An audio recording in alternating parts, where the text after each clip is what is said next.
আসসালামু আলাইকুম ফ্রেন্ডস, আশা করি সবাই কেমন আছেন। আশা করি নিশ্চয়ই ভালো আছেন আল্লাহ তাআলার দোয়ায়। তো আপনাদের দোয়ায় আমিও ভালো আছি।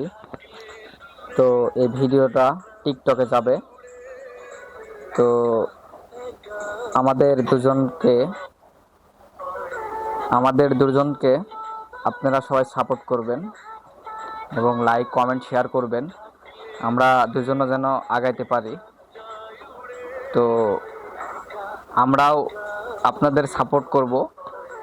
তো ভালো থাকবেন, সুস্থ থাকবেন, ধন্যবাদ।